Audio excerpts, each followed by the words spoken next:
Okay, a couple of pedigree analysis problems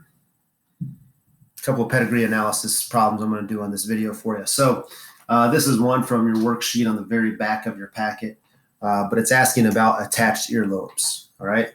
So first thing we notice is we don't have those nice, neat symbols that are half shaded that tells us if something is a carrier or not. So that makes this a little bit harder. How do I determine if it's dominant or recessive? Well, what I have to do is check out the parents and their offspring and then look at whether they have the trait or not. So the first thing I notice is that both mom and dad do not have the trait. Okay, they do not have this trait, whatever the trait is, and for our purposes here, it's attached earlobes. But I notice that 2 of their children have the trait. Okay, person 4 and 5. So how is it possible for 4 and 5 to have the trait if mom and dad don't have the trait? Well, the only way that's possible, that's possible is if this is a recessive trait, okay, which would make both mom and dad carriers of that trait.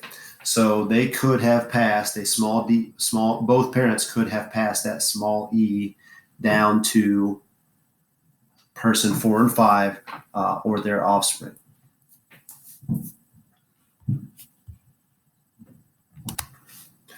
Our second problem on that back worksheet looks like this. We got to determine if this is a dominant or recessive trait. Okay, so again, I'm going to look at the parents. I'm going to look at their offspring. And I notice that, and let's go ahead and number these. This is 1, 2, 3, 4 in generation 1, and then 5, 6, 7, 8, 9 in generation 2. All right. So how do I determine if this is a dominant or recessive trait? Whatever the trait is, and this is rolled tongue, if you can roll your tongue. Okay, so let's say it's a recessive trait. Let's pretend it's a recessive trait. Okay, so let's say it's little r. That would mean every person that's colored in has to be little r. Well, if it's a recessive trait, then every child that this couple produces would have to have the rolled tongue, which we see did not occur here.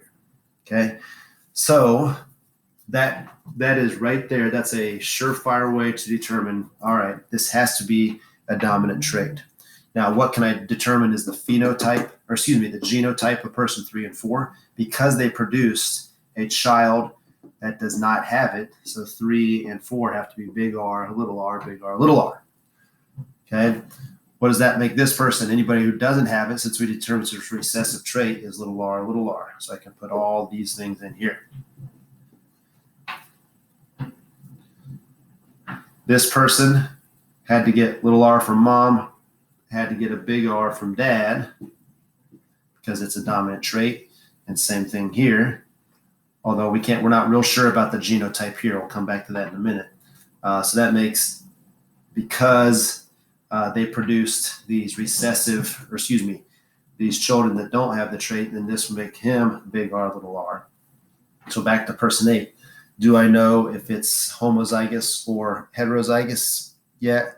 Not necessarily, because I haven't seen the offspring that this female produced. So I could say this person is big R, little r, or big R, big R.